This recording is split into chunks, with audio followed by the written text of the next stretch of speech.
Mga kapatid, magandang hapon po sa inyong lahat.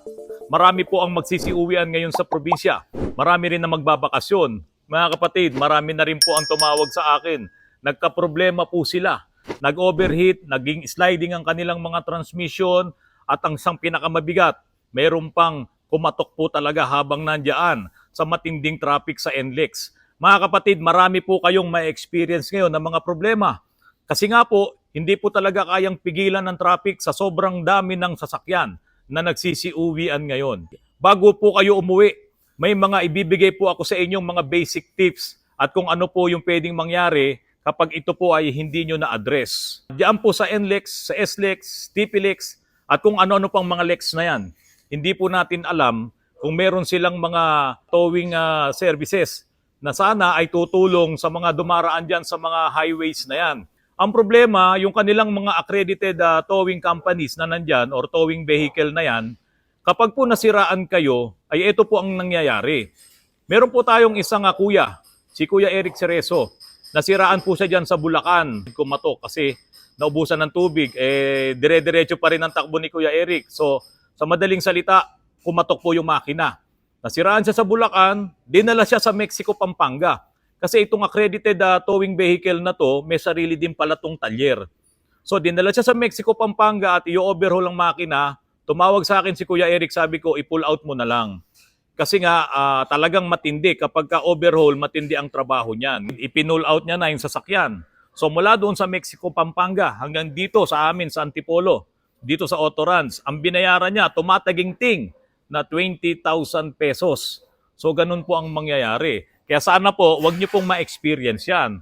Kaya bago kayo bumiyahe, pag-uwi nyo ng probinsya, pagpunta nyo doon sa mga lugar na pagbabakasyonan nyo, siguraduhin nyo po mga kapatid na kondisyon ng inyong sasakyan. At magawa nyo po itong mga ilang bagay na ihahatid ko po sa inyo. Nang unang-una po, i-check nyo po ang inyong mga brakes. Kailangan makapal pa ang inyong mga brake linings. At ang unang-una pong titignan nyo rin, ay yung pong fluid canister, yung pinaglalagyan ng inyong brake fluid. Kapag po yung inyong brake fluid ay kaunti na lamang, halimbawa po, ito yung canister, at mababa na siya doon sa maximum, halimbawa, nandito na lang sa pinakababa na to, mga kapatid, meron pong senyalis yan na pwedeng numipis na ang inyong mga brake pads at numipis na ang inyong mga brake shoe. Kaya pagka ganun po ang nakita nyo, ipa-check up nyo kagad ang inyong mga brake pads. Baka po kasi pag bumabiyahin na kayo, at mapunta kayo doon sa ma-encounter nyo yung mabibigat na traffic, syempre, stop and go yan, preno kayo ng preno, lalo na kung automatic ang sasakyan nyo, matakaw sa preno yan, matakaw sa lining yan, at matinding traffic, pwede po kayong mawalan ng preno kapag po naubos ang inyong lining. Pwede rin pong magbakal sa bakal yan at masusunog ang inyong rotor disc, yung disc brake. So, yun po yung mga pwedeng mangyari. Halimbawa, paakyat kayo ng bundok, or paakyat kayo sa mataas na lugar, halimbawa sa Tagaytay, may mga matataas na portion dyan na babiyahe kayo, kung kulang na po yung inyong brake fluid, halimbawa, ayan, tapos paakyat kayo, ang mangyayari, gaganyan yung brake fluid nyo, nandito yung isang tubo na papunta doon sa inyong sa preno sa harap, papunta yan doon. Kaya pag namreno kayo, mawawalan kayo ng preno dito sa harap. Ang problema doon, hahanginin yung linyada ng inyong preno. Kung pababa naman kayo, ang mangyayari, nandito naman yung tubo, papunta doon sa mga preno sa likuran, magkakaroon din po ng problema. Ngayon, kung naka-ABS kayo, magkakaroon po ng malaking problema dahil mawawalan ng brake fluid na supply, papasok doon sa inyong ABS module, doon sa mekanismo. So, hindi po pwedeng ibiyahin nyo ang inyong sasakyan ng kulang ng brake fluids. Kaya dapat po talaga na ipa-check up nyo yan, huwag nyo pong ipagwalang bahala. Kaya nyo rin naman pong i-DIY yan. Tanggalin nyo ang mga gulong, check upin nyo yung brake pads doon sa harapan kung talagang manipis na. Kung lampas na siya doon sa 50%, hindi na po pwede yan. Kasi karamihan po ng mga brake pads saka mga brake linings na manipis na, hindi nga siya mapupudpod pero nabibiyak siya, nabibrake siya. At kapag po yun ay nabiyak, nadurog, siyempre mawawalan po talaga kayo ng preno. At marami pong mga delikadong pangyayari na pwedeng mag-exist po dyan pagka yung mga brake pads na yan ay biglang nasira. Isa pa pong palatandaan o senyales kapag yun nga nakita nyo yung inyong brake fluid canister ay nabawasan at talagang medyo malaki na yung bawas, pwede rin pong may katas or may leak ang inyong mga brake cylinders doon sa harapan at doon sa likuran. Madali lang pong makita yan. Kasi po, kung may leak ang inyong mga brake cylinders, makikita nyo po talaga na may leak na doon tumutulo doon sa inyong brake caliper o doon naman sa likurang bahagi ng inyong preno. At iyan po ay hindi po talaga pwedeng ibiyahe. Kasi po, iyan po ay pwedeng lusutan kayo ng preno at kayo ay maaksidente. Preno, napaka-importante po niyan na dalhin yan sa pinakamalapit na mekaniko. Kung this time, magtiwala po kayo kasi po biyahe kayo ng malayo. Kaya po dapat ipatingin nyo sa kanila hanggat may bukas pang mga automotive shop ay ipagawa nyo po ang inyong mga sasakyan. Tip number 2, mga kapatid, siguraduhin gumagana ang lahat ng mga ilaw na ito na babanggitin ko.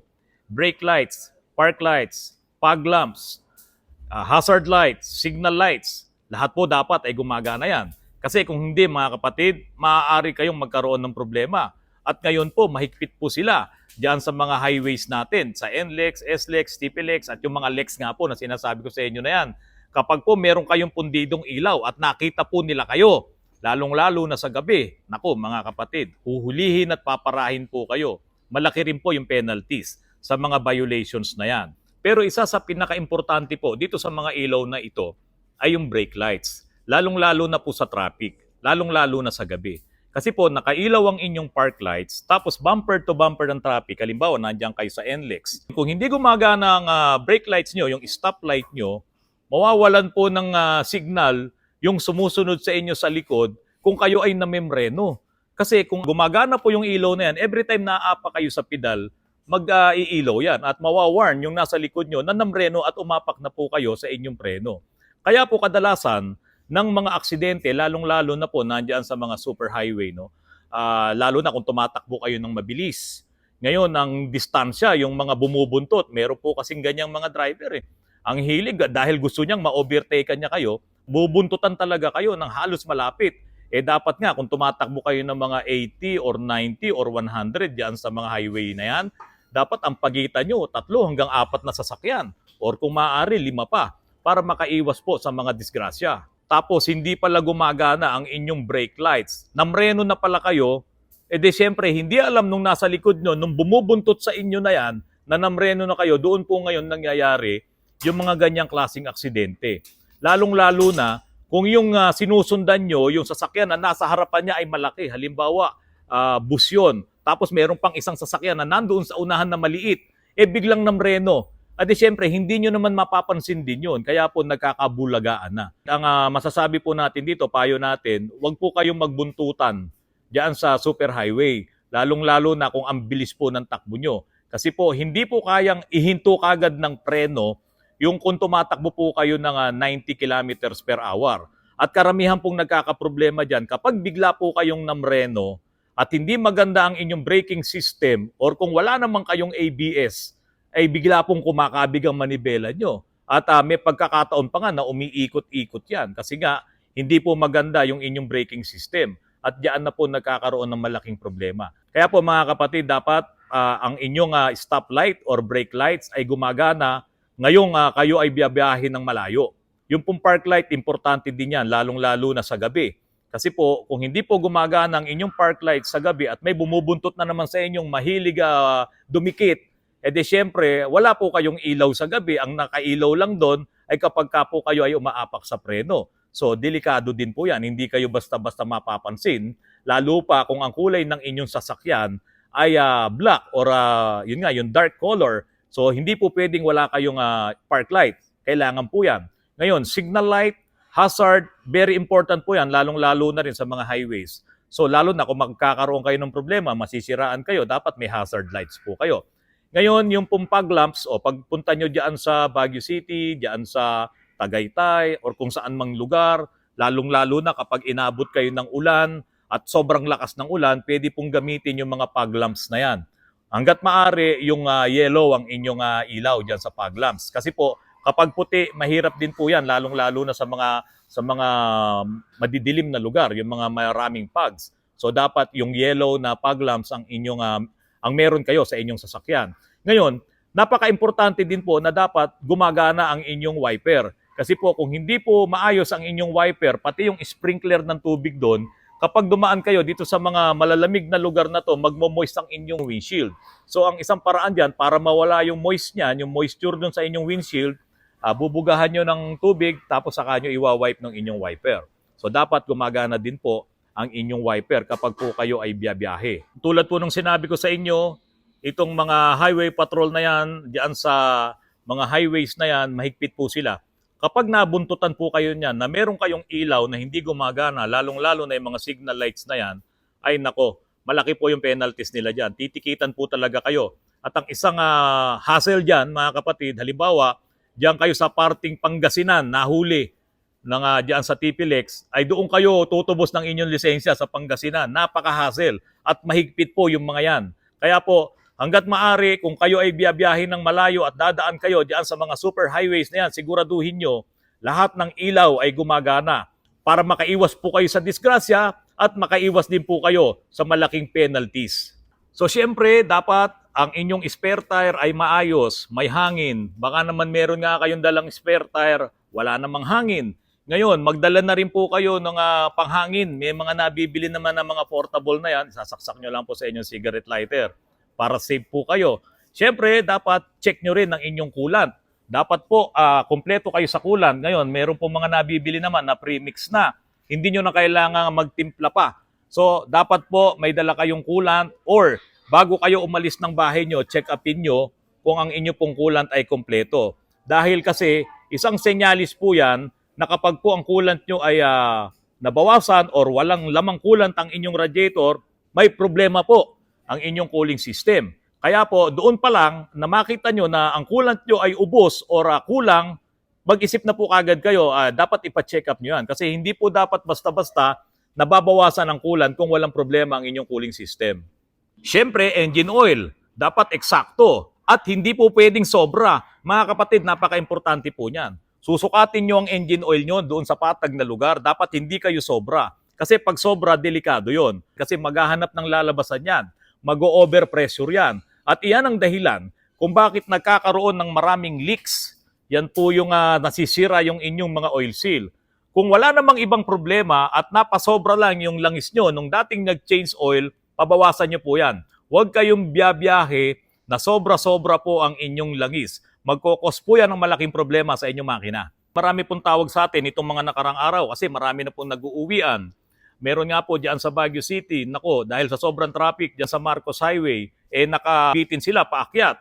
Marami po tayong mga baguhang driver lang na hindi nila alam gamitin yung kanilang handbrake saka yung kanilang clutch. Kasi po, kung talagang paakyat kayo at matindi yung traffic, ganyan-ganyan lang yung takbo nyo, paunti-unti lang, paandap-andap lang, wag nyo pong ibabad ang inyong mga paa dyan sa clutch. Inyo-neutral nyo yan kung manual po ang sasakyan nyo para mapahinga yung inyong clutch. Kasi kung magiging clutch driver po kayo, lalo na traffic yan at paakyat, delikado po, masusunugan talaga kayo ng inyong clutch lining. Marami po yung tumawag sa atin, nako, karamihan. Itong isang maliit na Lancer, yung Mirage, karamihan po, yan yung nagsitawag sa atin na nagkaroon ng problema. Sabi ko naman, nangamoy lang yan. Ipahinga nyo muna, itabi nyo na lang muna, wag na kayong makipagsabayan sa traffic na yan. At dapat mapag-aralan nyo yung kapag po kayo ay nakabitin doon sa matatarik na akyatin at kung talagang hindi nyo kaya siyang timplahin ng maayos, kapag ka po kayo ay nakahinto, in-neutral nyo at i-handbrake nyo. Ngayon, kapag po kayo ay aabante, timplahin nyo yung clutch at saka nyo unti-unting bibitawan yung handbrake. Huwag nyo nang galitin yung makina. Ang nagiging tendency po kasi dahil sa paakyat at natatakot siyang umatras doon sa sasakyan na nasa likod niya at puno pa siya ng pasahero, syempre mabigat ang karga ng inyong sasakyan. Kaya po pag paakyat kayo, pag bitaw nyo ng clutch at apak na acceleration, biglang umaatras yan. Ngayon, yun yung nagkakaroon ng friction. Yung ating friction material doon sa flywheel at doon sa pressure plate. Kaya po nasusunog yung ating lining at nangangamoy. So ang gagawin mo doon, habang binibitawan mo yung clutch mo, dahan-dahan mo naman ding ibinababa yung handbrake mo. Yan. So matitimpla mo siya. Hindi siya masyadong magkakaroon ng friction doon at hindi mo gagalitin ang makina mo. Ngayon, kung hindi nyo po yan kabisado, aralin nyo po muna. At yan po yung makakasurvive sa inyo doon sa mga ganung pagkakataon. Or else po, talagang masusunugan po kayo ng clutch. Kung halimbawa po, 6 na taon, 8 taon na, yung inyong clutch na hindi pa napapalitan, huwag nyo po isapalaran yan basta-basta. Hanggat maaari, ingatan nyo na yung paggamit sa kanya. Huwag kayong maging clutch driver. Ngayon, kung halimbawa po, tumatakbo kayo sa highway at ang takbo nyo na lang at 3,000 RPM, mga 80 na lang, 90, hindi na kayo bumibilis doon. Manual transmission po ang pinag-uusapan natin. Posible pong manipis na rin ang inyong clutch at sliding na po siya. So, kapag po yan ay nasabak pa sa matinding traffic, lalong-lalo na sa mga akyatin, naku po, sigurado yan, 100%. Mag-i-slide kayo at pwedeng hindi na yan tumakbo pag talagang napudpud na yung inyong lining. At masisira pa ang inyong flywheel. Marami pong madadamay. Ang nakakatakot dyan, baka maparis kayo kay Kuya Eric na nasiraan sa Bulacan, dinala sa Pampanga at sinabing overhaul ang makina. Ngayon, hindi po kaya. Masyadong mahal. So dinala dito sa amin sa Antipolo, gumastos po 20,000 doon sa kanyang towing service. Halimbawa po 8 years na yung inyong transmission clutch. Ang gagawin nyo lang naman po ganito, i-handbrake nyo, apakan nyo yung clutch, itodo nyo, i-cambio nyo ng primera, ngayon i-accelerate nyo, habang binibitawan nyo yung clutch, dapat mamatayan kung talagang kapit na kapit, kung talagang makapal pa ang inyong clutch lining. Ngayon, kung medyo mataas na yung naibitaw nyo, hindi pa rin nagbabago, hindi man lang siya nanginginig, umi-slide na po yung inyong clutch lining. Kasi po, sa totoo lang, kung maganda ang inyong clutch lining, konting bitaw nyo lang ng clutch, ay mararamdaman nyo na nanginginig na kasi kapit na kapit siya. Ngayon, kung hindi po mangyayari yon at yun halos nakatodo na kayo, doon pa lang nanginig, manipis na ang inyong clutch lining or hindi tama ang adjustment ng inyong clutch doon sa kanyang push rod. Kung ganun po ang nangyayari, huwag nyo po isapalan ibiyahe yan. Ngayon, kung diretso lang naman ang biyahe nyo, dyan lang kayo sa Bulacan o malapit lang, 40 kilometers, ang delikado lang naman dyan, yung masaba kayo sa matinding traffic. So kung masasaba kayo sa matinding traffic, itabi nyo muna kung naramdaman nyo na po na parang nangangamoy na yung clutch nyo or hindi na kayo makaabante sa primera, itabi nyo na yan. Palamigin nyo muna. At maghintay po kayo na humupa ang traffic bago nyo po yan isapalaran na ibiyahe. Mga kapatid, sa automatic transmission, paakyat din, matarik yung aakyatin mo, tapos traffic. Huwag nyo rin pong pepersahin ang inyong transmission. Ilagay nyo doon sa low, doon sa 1. Tapos, ganun din, tulungan nyo ng handbrake bago kayo umabante, lalo na kung punong-puno yung sasakyan nyo para hindi siya mahirapan. Kasi po, diyan din po nagsisimula yung pag-slide ng inyong mga clutches. Yung torque converter, hindi siya mamumroblema doon. Pero yung mga clutches nyo, magkakaroon ng konting friction yan. Kaya po, tutulungan nyo po yan ng inyong handbrake at doon lalagay nyo doon sa low. Huwag nyo nang ilagay doon sa D. Ngayon, pag nakaabante na kayo, ito po pinag-usapan natin yung matarik ha. Pero kung mga simpleng akyatin lang, wala namang problema. Lalo na kung magaan lang yung inyong karga. Pero kung mabibigat ang inyong karga, naka-SUV kayo, puno na kayo ng sakay, may mga kargada pa kayo, kung ano-anong abubot na yan, tulungan nyo po ng handbrake. Tapos, yun nga, iaabante nyo ngayon. Kahit automatic yan, kasi siyempre bitaw ka lang naman ng preno. Tulungan nyo ng handbrake para kung hindi siya basta-basta aatras, hindi ngayon mahihirapan yung inyong mga lining. Kasi nga, paakyat kayo. Delikado rin po, pag hindi nyo po nagawa yan, magkakaroon po ng mas mabilis na wear ang inyo pong transmission. Meron pa mga kapatid, bumili ng bagong gulong, bagong mags, hindi naman naipabalance yung kanilang mga gulong. Pagdating ngayon ng 60 kilometers per hour, minsan nga 40 pa lang, nanginginig na yung kanilang manibela. Dapat ipinabalance yan. Ngayon kung hindi mo ipapabalance yan, yung panginginig na yon, magdadagdag ng problema yan doon sa mga tie rod mo, sa mga rack end mo, pati doon sa mga ball joint mo. Siyempre, tumatakbo ka kung mula dito sa Manila, makarating ka ng Baguio City, nanginginig ang ang gulong mo sa harapan dahil nga hindi nakabalanse yung gulong. Yung iba naman, talagang oblong yung gulong nila. Luma na.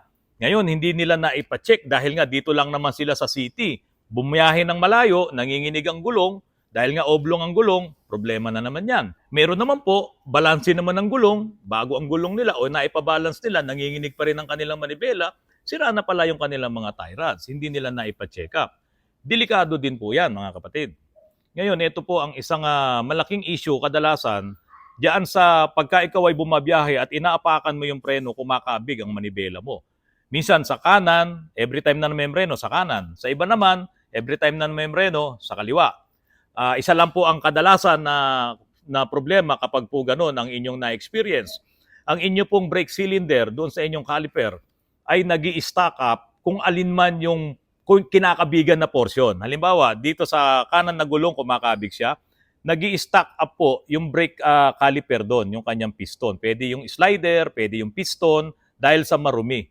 Ngayon, every time na ibine-brake mo, una siyang kumakapit kagad, kaya ang tendency, gumaganon yung ating gulong. Kumakabig dito sa kanan. Dapat po kasi yung mga rotor na yan, yung mga brake pads mo, kakapit lang yan kapag ka naglagay na ng force yung ating master, yung ating brake master doon sa mga fluid. Ngayon, dahil nga stock up siya, hindi na siya nakakabalik, palagi na siyang nakadikit doon sa inyong rotor disc, so kumakabig po yun. Ang isa pang delikado doon, mga kapatid, kung talagang malayo yung biyahe nyo, karamihan ng mga nasusunog na preno ay yung pababa. Stock up na pala yung kanyang brake pads dahil yung kanyang slider or yung kanyang cylinder ay stock up, nasusunog po yan. Dito pa lang kayo sa Metro Manila, kung natatraffic kayo, ikutan nyo na kung yung inyong mga gulong, hawakan nyo yung inyong mga mags every time na hihinto kayo kung alin yung pinakamainit. Siyempre, yung mga gulong na medyo iba yung hindi normal, yung init niya, posible pong nag-i-stock up ang inyong preno. Ipaayos nyo po kagad yan dahil hindi po yan pwedeng ibiyahin ng malayuan. Pwede po kayong masunugan ng preno dyan. Mga kapatid, ito pa. Yung mga may lumang sasakyan na hindi umabot sa Euro 4, yung mga Euro 2 lang, ang daming belts niyan. Ang dami ring pulley. Samantalang itong mga Euro 4, kadalasan, karamihan, almost 95% ng mga Euro 4, isang belt lang ang ginagamit. Serpentine belt ang tawag po dyan. Ngayon, kung ang inyo pong mga belts ay matagal na, hindi ka pa nagpapalit ng belts, una mo rin tignan yan. Ipaservisan mo yan, ipa-check up mo yan. Kasi dalin mo yan sa malayong lugar, bumabiyahe ka, isa yan sa pwedeng masira po talaga. Ngayon, yung mga lumang sasakyan, ganun din. Kung talagang matagal ka nang hindi nagpapalit ng belt at hindi ka Euro 4, so maraming mga belts yan, karamihan dyan, mga B-belt pa yung gamit. Mga kapatid, pa-check mo yan kasi pwede talagang maputol. Alam naman natin, ang lifespan lang ng mga goma, yung mga belts na yan, mahaba na minsan yung 5 taon. Ngayon, kung halimbawa ang pulley mo ay medyo gasgas na, kinakalawang pa, mabilis pong numipis ang inyong mga belts at mabilis pong makaputol yan. Kung ang inyong mga sasakyan, kabisado nyo naman yung mga belts niyan, bumili na lang po kayo ng extra para kung sakaling magkaroon ng problema, magkaroon ng aberya, kahit na ikaw po ay babae, no, hindi ka marunong magmekaniko, at least may dala kang belts. Madali pong makahingi ng tulong. Ang problema sa probinsya, kung wala kang mabiling belts, diyan ka na may stock. Kaya po, kung ang inyong mga sasakyan, alam nyong luma na yung mga belts at luma na rin ng inyong sasakyan, magbaon na lang po kayo ng belts. Malaking tulong po yan.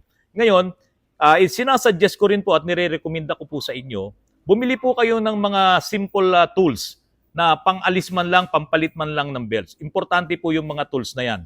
Kung hindi nyo man po kaya, may makakatagpo kayong Good Samaritan sa mga lugar na yan at tutulong po sa inyo. Ang kailangan lang po, meron kayong tools at meron kayong pyesa. Halimbawa, naputulan ka ng belt ng alternator, nakahiwalay, syempre, hindi kakarga baterya mo. Nakakabit naman doon sa water pump, mag-overheat ka naman. Ngayon, kung ang belt mo ay nandoon naman, nakakabit naman sa power steering or sa aircon, mawawalan ka naman ng aircon. Kaya po, importante po talaga, meron ka na lang baon na belts na yan. Kung bago naman yung mga belts nyo at maingay, kumuha po kayo ng Crayola. Kumuha kayo ng kandila. Medyo pakiskisan nyo yung mga belts nyo para mawala yung ingay. Kaya minsan, ang ginagawa po ng iba dyan, binabasa at pagka nabasa, nawawala yung ingay. Pero babalik din kaagad. So, kuha kayo ng Crayola, crayons, kuha kayo ng kandila. May wax po kasi yan. Habang umaandar yung inyong sasakyan, medyo padampian nyo lang yung mga gilid ng mga belts nyo, mawawala po yung ingay. Matagal-tagal ng konti ang epekto niyan. Pero syempre, nakakatulong yun para hindi rin po mapudpud yung inyong mga belts. Mga kapatid, sa bawat biyahe nyo, siguraduhin nyo po na itong ilan sa mga binanggit ko ay ma-check nyo muna. Kasi po mga kapatid, karamihan po ng mga nagkakaproblema ay itong mga bagay na binanggit ko sa inyo. At nagbubuwis pa ng buhay yung karamihan dahil nga kung ang naging problema ay pagdating dyan sa preno at sa mga gulong. Ngayon, i-check nyo lang po yan para hindi po kayo mapahamak dahil once po mga kapatid na kayo ay tumuntong na at in-start nyo na ang inyong sasakyan, hawak nyo na rin ang buhay ng mga taong nakasakay sa inyong sasakyan. So, para sa isang driver, kailangan po talaga kayo ang unang-unang mag-check ng sasakyan na paaandarin nyo. Kahit na hindi po sa inyo yan, na pagmaneho lang kayo, kapatid, i-check mo muna yan. Dahil napakadelikado po na tumatakbo kayo ng mabilis, hindi mo naman kakilala yung sasakyan na minamaneho mo. Mga kapatid, tandaan nyo po, ngayon sa pag-uwi nyo, dapat maingat po kayo. At hindi po tayo magkaroon ng maraming disgrasya. 0908-815-0265. Kung may maitutulong po ako, i-dial mo. Mga kapatid, happy holidays po. Magandang gabi po sa inyong lahat.